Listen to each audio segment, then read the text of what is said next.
Hi fiddlers, I'm Reynolds here with Session 7, version 3 of the Free-Fiddle-Workshop.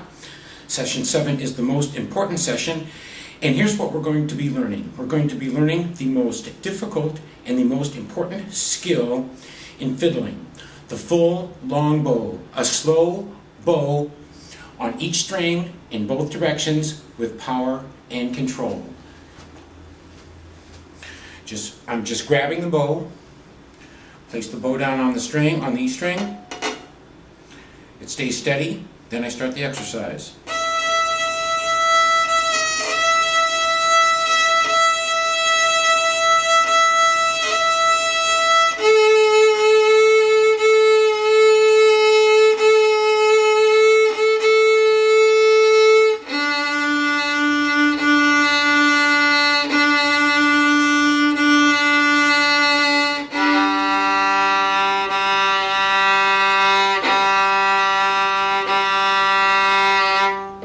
I'm going to repeat this from the side so you can, I'm going to line the camera up with the perpendicular plane of the fiddle so you can see if I'm staying on the perpendicular plane or not. With power and control means being able to stop and resume any time, so I'm going to do that a couple times.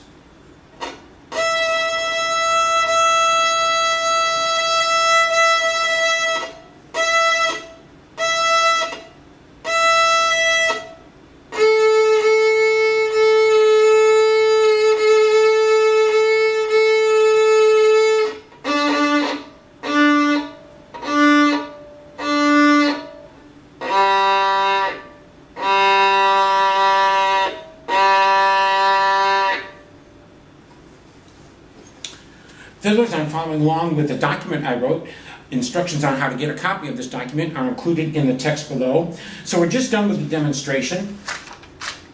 The purpose, this is the most difficult, like I said in the beginning, this is the most difficult and most important challenge to fiddlers.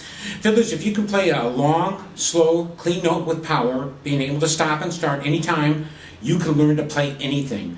This is the most important skill. And fiddlers, if you're thinking of what style to use, if you're contemplating that, this is the test. What I just did, this is the test that this workshop recommends to decide which method of fiddling you're going to use. The slow bow movement that I just showed the kids is used for waltzes. I'm in the middle of page 2. The waltzes can be played with just the skills taught in this session. In other words, you don't need session 8 on shuffles. 2 big practice methods will be demonstrated in this session. I consider these the 2 biggest handshakes in fiddling. Number 1, we're going to press the upper arm against the Doorjamb to keep it from moving, forcing the forearm to do all the work. And number 2, we'll stand to the side of a mirror to monitor the perpendicular plane. Bottom of page 2, chin rest comments. I placed a chin rest on the right hand side. Fiddlers, if you don't have a chin rest there, go ahead for the purposes of this workshop. Put your chin, put the fiddle on the non-chin rest side. Don't do this for an extended period of time. Version 1 taught to not even use a chin rest, but after 6 months of not using a chin rest, my seam needed regluing and I affected the varnish. So use a chin rest. Don't put your chin on there for an extended period of time, but when deciding which style to use, go ahead for a couple days. That should not hurt your fiddle. Workshop grip. Session 10 talks about a grip. For the purposes of this workshop teaches to learn the arm movements before you learn the grip. So what we're doing in the workshop grip, just place the frog flat against the palm of your hand, close the hand, keep your hand off the horsehair. Full long bow fundamentals. Here's the fundamentals of what we're doing here. For 17 years of fiddle lessons, I was taught to not dig the bow into the strings. This workshop teaches always dig the bow into the strings. That's how you get power and control. By digging the bow into the strings, using the weight of the arm on down bow, that gives you resistance. That's what enables you to stop and keep the bow steady on the strings. Always dig into the string. Upper arm position orientation was covered in session 6. It's pretty important, so we're going to be reviewing it here. In order for this method to work, in order for the methods that I'm recommending to work, the arm has to be in exact position for each of the 4 strings. We're going to see E, A, D, and G. There's 3 different methods of moving the bow across the strings for the full-on bow. When the bow is near the tip, we're going to use just the forearm, and the upper arm remains motionless. Once we run out of power there, then the upper arm is going to do 2 things. It's going to swing forward and also rock in a little bit. And what we need to do all the time on up bow, whenever you contract your elbow, the wrist, due to the 2-dimensional nature of the elbow, the wrist always moves towards the shoulder. So whenever you contract your arm, the force is always going this way. The fiddle is that way. But that's good because the force this way is what causes the bow to dig into the string. Your hand ends up moving in that direction. Steady platform stance, bottom of page 4. I'm going to, on the stance here, for the purposes of this exercise, assume a 0-point stance. Swing your left arm in, rotate your forearm backwards, and your wrist also. Place the neck of the fiddle in the hand and put the back right portion of the fiddle on your shoulder. This gives the fiddle a slightly downward, slightly inward attitude. When you're doing these exercises, maintain don't move the fiddle around, or that'll change the arm positions that you need to use. I'm on page 6, upper arm position orientation. Once again, here's some pictures here of the upper arm orientation of how it was demonstrated in session 6. Here's a summary of the movements, and I've even printed out on page 7, and I've even printed out a summary of the positions here from those pictures. The E is going to be about like this. The elbow's a little bit back behind the back. I have about a 45-degree angle from my body, and the arm is slightly raised, the wrist is slightly bent downwards. To move to each of the strings, the elbow has to move forward to stay on this perpendicular plane. So for the A, it's just a little bit of a movement forward and up. For the D, it's a bigger movement forward and up. And for the G, a little bit movement up from the D. Those are the 4 arm positions. And once again, your upper arm and forearm angle have to be exact for these methods to work. So getting those is going to be is one of the primary sub-objectives. Vertical angle of attack in the middle of page 7. As the angle of the arm moves up, the angle of the bow also changes. So you'll see on the E string, you'll see an angle of attack about like this. By the time I get to the G string, the bow's bent backwards. Just expect that change. Here's on the top of page 8, I summarized the 4 vertical angles of attack. In the middle of page 8, stopgap E string position orientation. I've always found the E string the most difficult to control, so this is a good position to memorize. Right like this, elbow, once again, elbow a little bit behind my back, forearm just slightly raised. This is the stop. I call this a stopgap. And when you're doing hoedowns, of course this is a longbow exercise, but in hoedowns, your arm should not drop below this angle. You can do all the bowing in the tip, near the tip of the bow. Now in this session, there are times when the upper arm will dip below that angle, but when you're coming back, remember this stopgap position for the E string. Power transition, forearm to upper arm. When we're near the tip of the bow,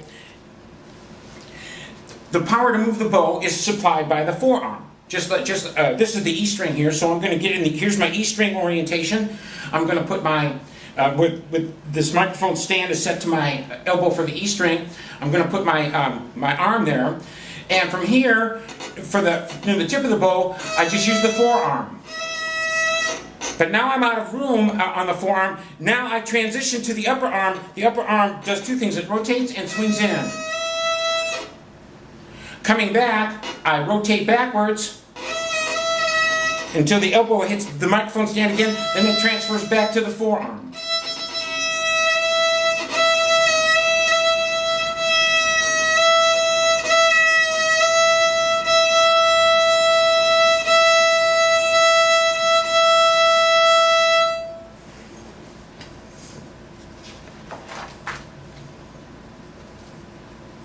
I have some pictures here on page 10 that demonstrate that. And fiddlers, I'm going to switch to two clips that show the two most important practice methods I've found in fiddling. The number one practice method, using a Doorjamb to immobilize the upper arm, and number two, using a mirror to get the bow on that perpendicular plane. We're going to use the door the same way we used it in session 6 here in session 7, only this time the arm on the full up bow, the arm will move away from the door and then come back to the door. So I'm positioning my bow on the E string at the stopgap point. I'm going to back into the door. Now my upper arm is pressed against the door. Do the partial down bow, partial up bow, and I'm going to keep going. Arms jammed against the door.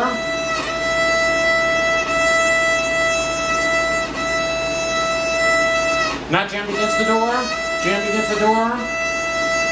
To the A string, I rotate in a little bit. Jammed against the door. Away from the door.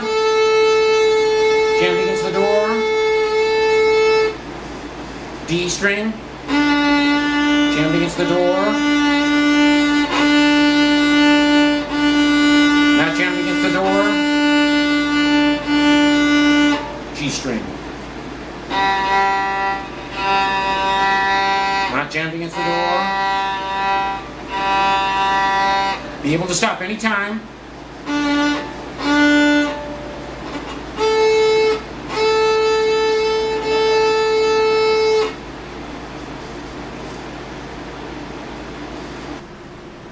So there's the segment shows how to use the mirror on the full long bow.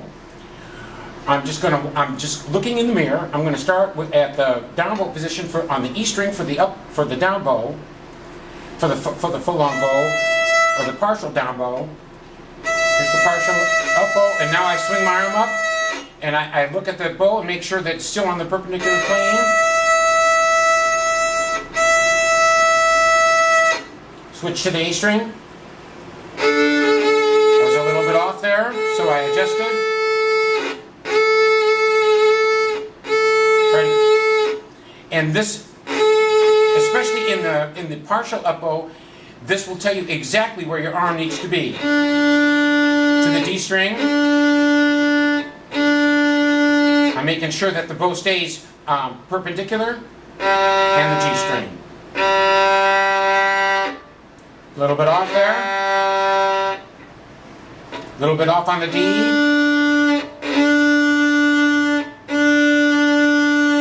Better.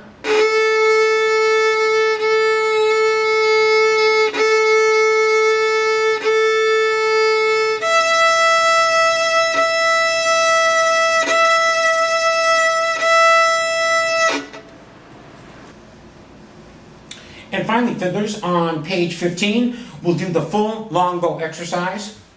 This exercise is an exercise that I continue to this day. I'm still trying to get it down pat. We've learned how the arm's supposed to feel from the Doorjamb. We've learned the arm positions from the mirror. So let's try it without the Doorjamb or the mirror. Grab the bow. I'm going to use the weight of the arm. Here's my E string summary. Wrist kind of flat. Putting about 2/3 of the tip of the bow down. And I'll stand sideways for this. Start the partial down bow. Up bow. Switch to upper arm. Back. Switch to forearm.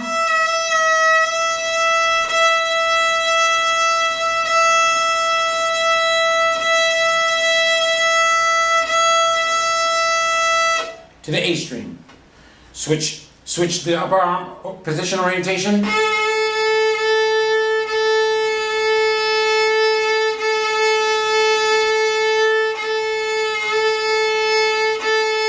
Be able to stop anytime. D string.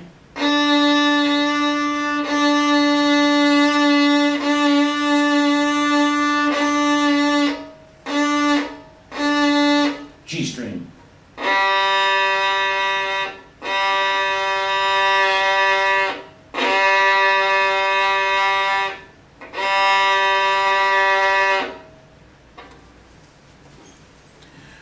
Fiddlers, I'm Rock Reynolds. It's been a pleasure serving your fiddle educational needs. I'll see you fiddlers in session 8. Rap with you later.